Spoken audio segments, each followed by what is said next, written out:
quindi veramente sono lieta che questi ragazzi stanno anche aiutando, dando una mano per sistemare tutto. Se la sono presa tutti con lei in questi ultimi giorni? Sì, perché quello che a noi dispiace è perché la prefettura è da 1 anno e mezzo che ha sistemato 1700 persone, ce ne sono più di 800 sul territorio.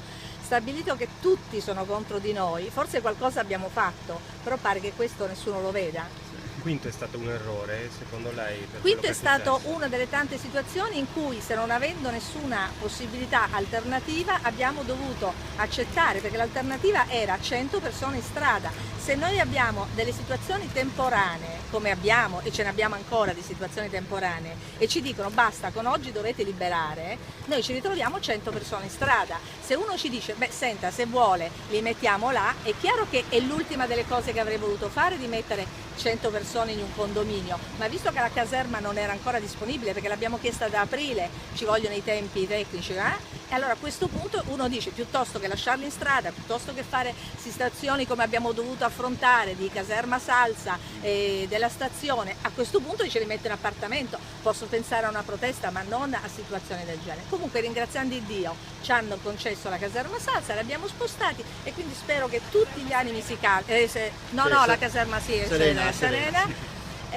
Tutti gli animi si calmino. Quello che chiedo veramente alla popolazione è di riuscire anche a convivere, cercare di lavorare assieme. Ho chiesto ai sindaci di vedere di fare anche delle convenzioni con la società, che è disponibilissima, con i ragazzi che fanno attività di volontariato, che possono andare a fare attività di giardinaggio, tutti quei lavori socialmente utili che possono aiutare la popolazione a vedere che queste persone sono anche delle persone che lavorano. Sono previsti altri arrivi nelle prossime ore, Nelle prossime ore per fortuna no.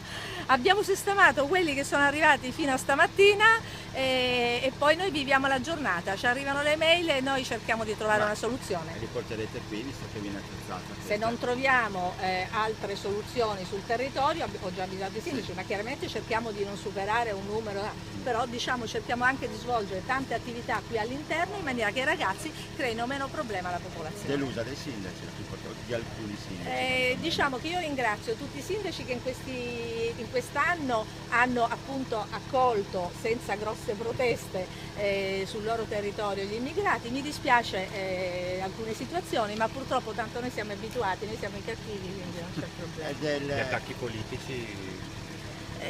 No comment, io posso solo dire una cosa, la mia coscienza e quella del mio ufficio è assolutamente serena. Noi stiamo lavorando al 90% dell'attività che svolgiamo in prefettura solo per cercare di sistemare nel modo migliore gli immigrati.